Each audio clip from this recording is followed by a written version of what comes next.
ভুল চিকিৎসায় স্কুল ছাত্র পা হারায়, প্রসূতি মায়েরা মৃত্যুর কোলে ঢলে পড়ে। চিকিৎসক না হয়েও চিকিৎসার নামে রোগীদের কাছ থেকে আদায় করা হয় হাজার হাজার টাকা। আজ আমরা খুঁজে দেখব স্বাস্থ্যসেবার নামে তাদের হাতে বন্দি কুমিল্লার মানুষ। কিভাবে চলছে পরীক্ষা নিরীক্ষার নামে প্রতারণা, আর এই অব্যবস্থাপনার জন্য কারাই বা দায়ী। কুমিল্লার স্বাস্থ্য ব্যবস্থা নিয়েই আমাদের এবারের অনুসন্ধান। আমার চারটা ছেলে মেয়ে এদিন হয়েছে ডাক্তার কামরুন নারায়ণের জন্য। রোগীদেরকে স্টেটমেন্ট করি, চিকিৎসা করি, এই চিকিৎসার দায়ভার তো আমরা নেই না। এরা যদি কইতে বলেন আমরা পারতাম না, আমরা অন্য জায়গায় নিয়ে যান, তাইলে আমরা নিয়ে যাইতাম। আমার ছেলে তো কালে আর ইয়ে হইল নইলে ফঙ্গু। গৌরীপুরে একমাত্র নর্মাল ডেলিভারি প্রতিষ্ঠান। আমার রোগী তো এখানেই শেষ, আপনি টাকা পাঠাবেন কোথায়? এই সময় আমার ছেলে মারা গেছে।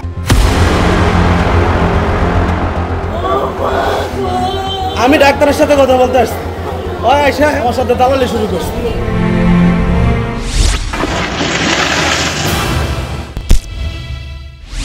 একটি ভুল চিকিৎসা, একটি অবহেলা, একটি তরতাজা ছেলের পা হারিয়ে ফেলা, নিমিষেই পাল্টে গেল তার জীবন।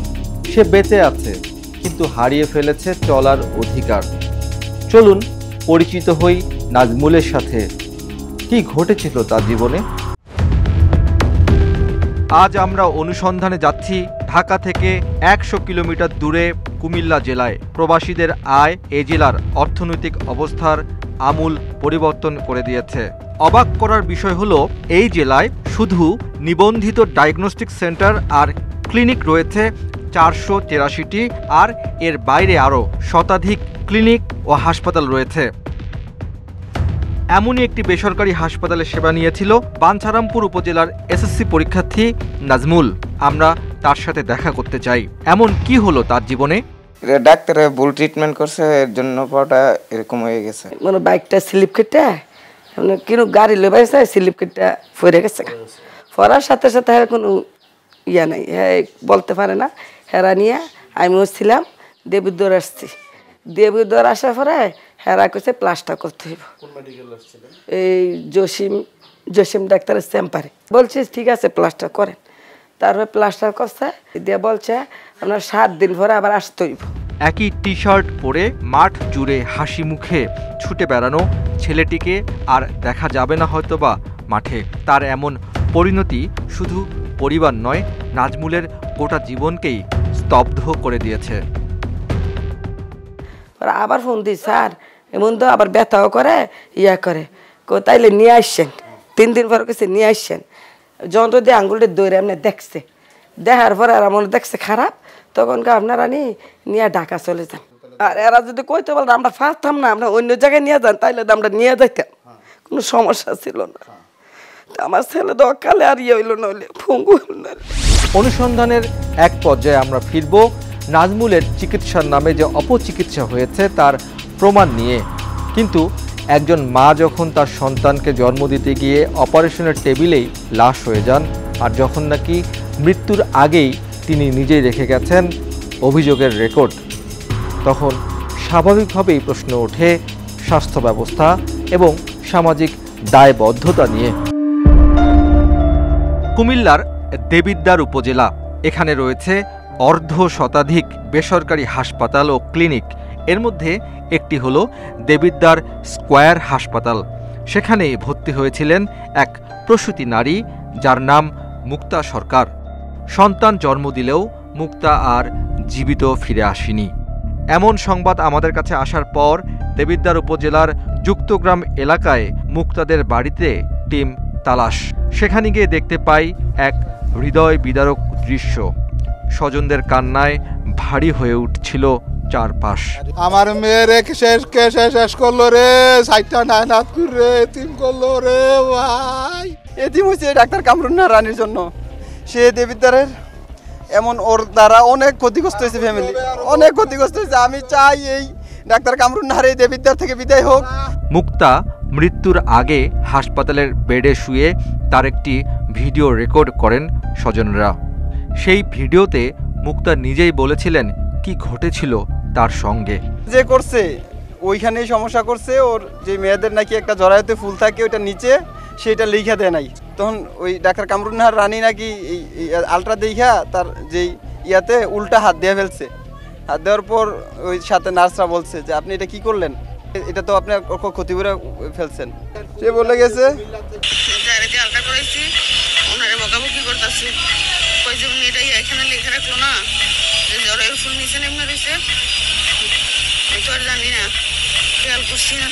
এসব অভিযোগ নিয়ে আমরা যোগাযোগ করি দেবিদ্বার স্কয়ার হাসপাতালের সঙ্গে, কিন্তু যিনি সরাসরি তার চিকিৎসা করেছেন তিনি আজ এখানে নেই। হাসপাতালের মালিক তোফায়েল চৌধুরীও উপস্থিত ছিলেন না। তার পরিবর্তে এক ব্যক্তি নিজেকে পরিচালক পরিচয় দিয়ে কথা বলেন তালাশ টিমের সাথে। এখানে সিজার হয়েছে, সিজার হওয়ার পরে তাকে ট্রান্সফার করা হয়েছে, তার ওই যে তার গার্জিয়ান ট্রান্সফার করে নিছে, কোথায় ঢাকাতে নিছে। আমরা তো অবশ্যই ট্রান্সফার দিচ্ছি, দিব না কেন? আমরা যে রোগীদেরকে স্টেটমেন্ট করি, চিকিৎসা করি, এই চিকিৎসার দায়ভার তো আমরা নেই না। মৃত্যুর দায়ভার কেউ নিতে চায় না, এমনকি মৃত মানুষগুলোর পরিবারও পায় না কোনো ন্যায় বিচার। শুধুমাত্র বছরের পর বছর অপেক্ষা করাই যেন তাদের শেষ নিয়তি। এবার আমরা গৌরীপুরের এমন একটি হাসপাতালে যাব যেখানে শুধুমাত্র নাকি নর্মাল ডেলিভারি হয়, কিন্তু আমাদের অনুসন্ধান তো বলছে ভিন্ন কথা। কুমিল্লার দাউদকান্দি উপজেলার একটি ইউনিয়ন গৌরীপুর। আয়তনে খুব বড় না হলেও এখানে গজিয়ে উঠেছে ৬৬টি বেসরকারি ক্লিনিক ও হাসপাতাল। একটিমাত্র ইউনিয়নে এত বিপুল সংখ্যক স্বাস্থ্যসেবা প্রতিষ্ঠান, সংখ্যাটা শুনে যেটা মনে হয় তা হলো এ যেন স্বাস্থ্যসেবার এক বিপ্লব। কতটা বিপ্লব হলো তা দেখতে তিতাস উপজেলার দরিয়াকান্দির দক্ষিণপাড়া গ্রামে আমরা ৬ মাসের আলভি দাদা দাদির কাছে বড় হচ্ছেন। আলভির মা ফাহিমা আক্তার মারা যান সিজারিয়ানের পর অতিরিক্ত রক্তক্ষরণে। ৬ ব্যাগ রক্ত রুগীরা, তোমরা ১ ঘন্টার ভিতরে ৬ ব্যাগ রক্ত করতে কেমনে দিলা, রুগীরা কি করলা?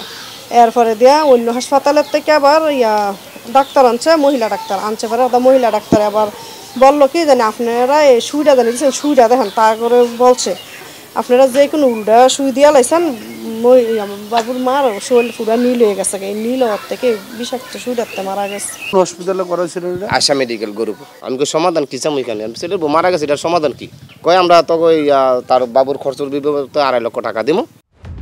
চোখ পড়ে হাসপাতালের গেটের বাইরে বড় হরফে লেখা নর্মাল ডেলিভারির প্রতিষ্ঠান, কিন্তু ভিতরে ঢুকতেই অন্য চিত্র।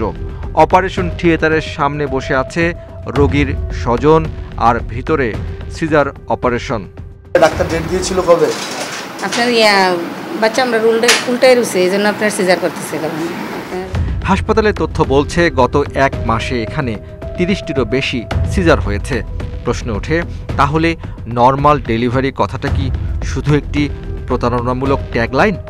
এটা জাস্ট একমাত্র মানে গৌরীপুরে জাস্ট নর্মাল ডেলিভারি ছিল, এটাতে কোনো ওটি ছিল না। নর্মাল কয়টা করেছি? নর্মাল এটার হিসাব আছে, আমি আপনাকে এটা তো আসলে আমরা ফাহিমার মৃত্যুর কারণ নিয়ে হাসপাতাল কর্তৃপক্ষের কাছে জানতে চাই।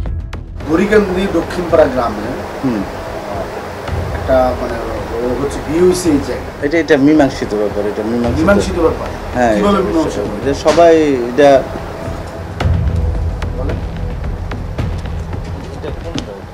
নিশ্চয়ই মনে আছে আপনাদের নাজমুলের কথা। একজন এসএসসি পরীক্ষার্থী, তার স্বপ্নগুলো থেমে গেছে শুধুমাত্র একটি ভুল চিকিৎসার কারণে। পরীক্ষায় অংশগ্রহণ করতে না পেরে পা হারিয়ে এখন বিছানায় কাতরাচ্ছে এই নাজমুল। বাড়ির পাশেই মোটরসাইকেল থেকে পড়ে হাঁটুতে সামান্য আঘাত পায় এসএসসি পরীক্ষার্থী নাজমুল। কিন্তু প্রশ্ন হলো, এমন ছোট আঘাতে কেন কাটতে হলো তার পা? তার পরিবারের এসব অভিযোগ আর সকল কাগজপত্র নিয়ে আমরা দেখা করি তার বর্তমান চিকিৎসকের সাথে। এই পেশেন্টটিকে যদি সঠিকভাবে ৬ ঘন্টার ভিতরে সঠিক চিকিৎসা দেওয়া যেত, পাটা বাঁচানো সম্ভব ছিল। কিন্তু সামহাও কোনো কারণে চিকিৎসা অথবা সঠিক পরামর্শ এগুলোর অভাবে পেশেন্ট আমাদের কাছে ৫ দিন পর আসে। 5 দিন পর যখন আসে তখন আমরা পাটাকে একদম পচা দেখতে পাই এবং এই জন্য হচ্ছে পরবর্তী চিকিৎসার জন্য আমরা ঢাকা পঙ্গু হাসপাতালেও রুগীকে পাঠাই। কিন্তু ওখান থেকেও সেম কথাই বলা হয়, পাটা টিকানো যাবে না। দেবিদ্বারে হাড় ভাঙা হাসপাতাল, মূলত জসিম ডাক্তারের নামেই এই হাসপাতাল চলছে। আমরা নাজমুলের চিকিৎসার বিষয়ে কথা বলতে চাই, কিন্তু যিনি সরাসরি তার পায়ের চিকিৎসা করেছেন তিনি আজ এখানে নেই। অন্য একজন চিকিৎসক আমাদের সঙ্গে কথা বলেন, যিনি আজ রোগীদের সেবা দিচ্ছেন। এটা কি গান না, এটা আমি ছিলাম, আমি কি বলবো, আমি এরকম দেখ দেখছি না, তাহলে আমি তো আর এটা কি বলতে পারবো। আমরা নাজমুলের চিকিৎসায় যে গাফিলতির অভিযোগ উঠেছে সে বিষয়ে কথা বলার চেষ্টা করি বর্তমানে এই প্রতিষ্ঠানের মালিক ডাক্তার এনামুল হকের সাথে। আচ্ছা, আপনার এখানে একটা পেশেন্ট আসছিল, আসলে আপনাদের এই ভুল ট্রিটমেন্টের কারণে এই রোগীটা এই পাটা হারাইতে হয়েছে, এই বিষয়ে আপনাদের বক্তব্য প্রয়োজন। আমি একটু পরে জানি। আচ্ছা ঠিক আছে, জানেন, জেনে আমাকে একটু জানান। আমরা হাসপাতালটি ঘুরে দেখতে চাই। এই বিশাল সংখ্যক রোগীর জন্য একজন নার্স এসেছেন, যদিও রোগীদের অভিযোগ পরিচ্ছন্নতা কর্মীরাই হাসপাতালের নার্স সহ যাবতীয় সেবা দিয়ে থাকেন।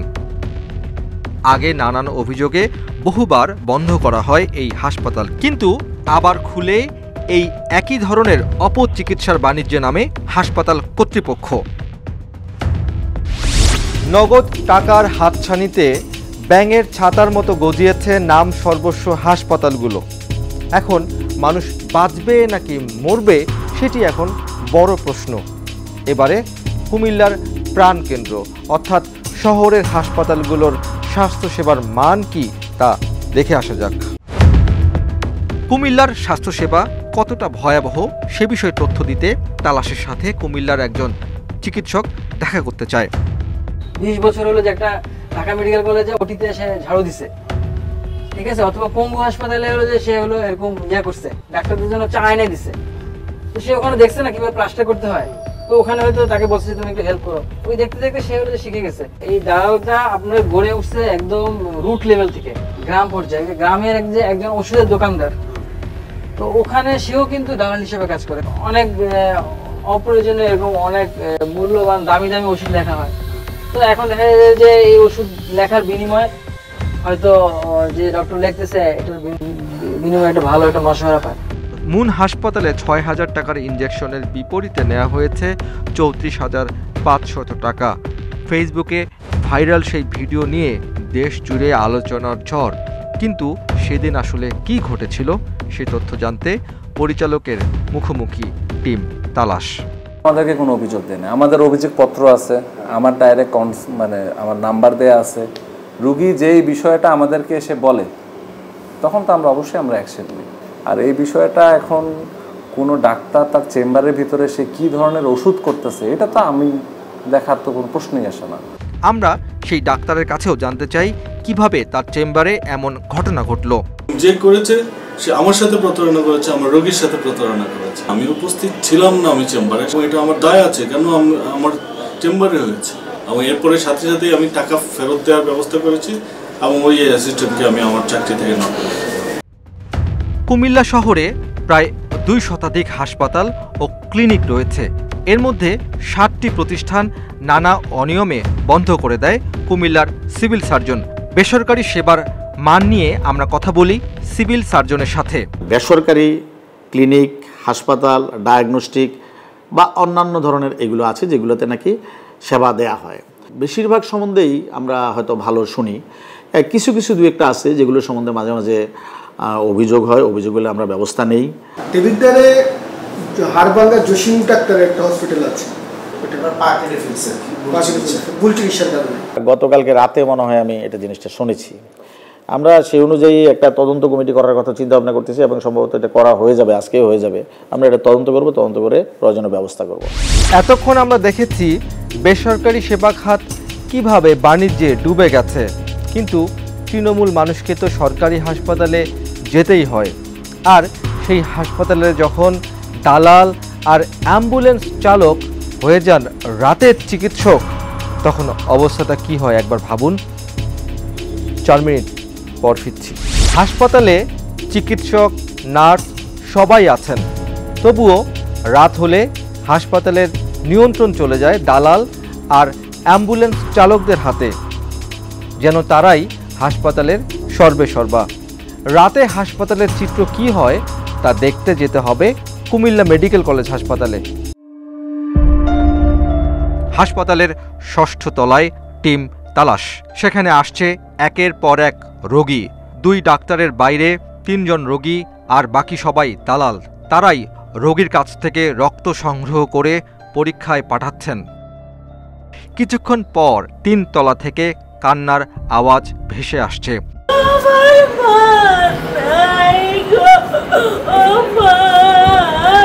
দৌড়ে সেখানে গিয়ে দেখা গেল হৃদরোগে আক্রান্ত হয়ে একজন নারী মারা গেছে। সেখানে ডাক্তার একবার এসে দেখে গেলেন, কিন্তু মৃত্যু নিশ্চিত হওয়ার জন্য ছুটে গেলেন কিছু অ্যাম্বুলেন্স চালক। তারা যখন পরীক্ষা করছেন তখন নার্স গল্পে ব্যস্ত। এমন সময় হাসপাতালের দালাল চক্র ও কিছু অ্যাম্বুলেন্সের ড্রাইভার ঘিরে ধরেন মৃতের পরিবারকে। কে মরদেহ বহনের অ্যাম্বুলেন্স দেবে তা নিয়ে শুরু হয় তীব্র বাক বিতণ্ডা।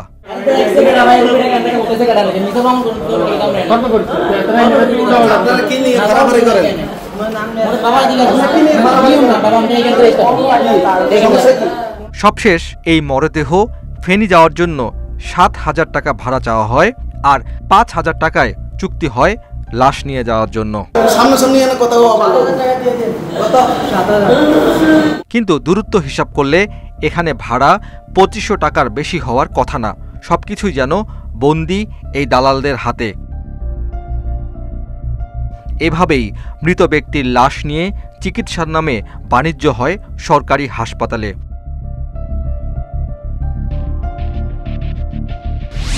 এই হচ্ছে কুমিল্লার সরকারি হাসপাতালের রাতের বেলার বাস্তব চিত্র, যেখানে মানবতা নয়, শুধুমাত্র ব্যবসা চলে জীবনের শেষ মুহূর্তেও। এবার দিনের বেলায় কি ঘটে চলুন দেখে আসা যাক। হাসপাতালে ঢুকতেই আউটডোর টিকিটে কাউন্টারে রোগীদের দীর্ঘ সারি। এরই মাঝে রোগী আর দালালের হাতাহাতি শুরু হয়েছে। ঘটনার সূত্রপাত হয় এই রোগীকে অন্য স্থানে ভাগিয়ে নেয়ার প্রস্তাবকে ঘিরে। আমি ডাক্তারের সাথে কথা বলতে আসছি, হ্যাঁ আমার সাথে দালালি শুরু করছে। কিছুক্ষণ যেতেই আরেক দালাল রোগীকে বাইরে পরীক্ষার জন্য নিয়ে যেতে কৌশল অবলম্বন করছে। দ্বিতীয় তলায় মেডিসিন বিভাগ। আমরা একজন নারীর দিকে নজর রাখতে চাই। তিনি একজন রোগীকে বাইরে ক্লিনিকে পরীক্ষার জন্য নিয়ে যাচ্ছেন। তাকে অনুসরণ করে টিম তালাশ। হাসপাতালের সামনে একটি ডায়াগনস্টিক সেন্টারে রোগী সহ সেই নারী প্রবেশ করলেন। এবার পরীক্ষার ফি নিয়ে বাইরে চলে গেলেন দালাল।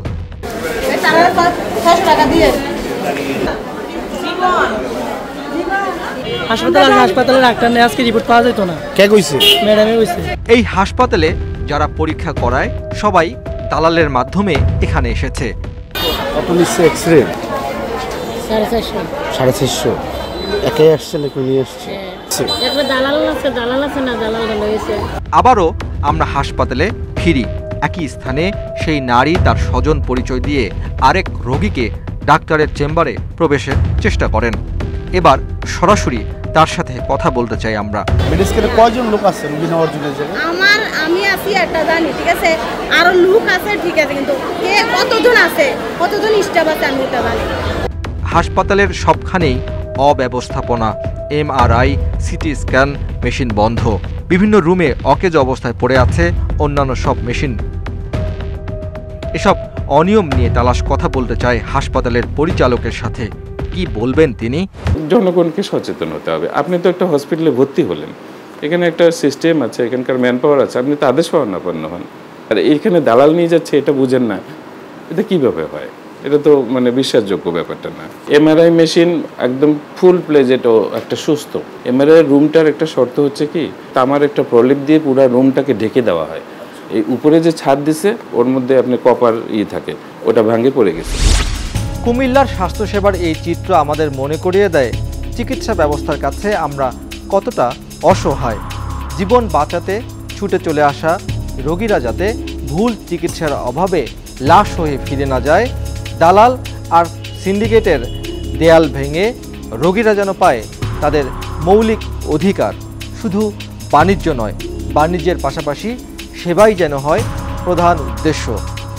আজ বিদায় নিতে হচ্ছে। আজ বিদায় নিল, ফিরছি আগামী পর্বে নতুন কোনো তালাশ নিয়ে, সন্দেহ ভেদ করে সত্য নিয়ে আপনাদের কাছে।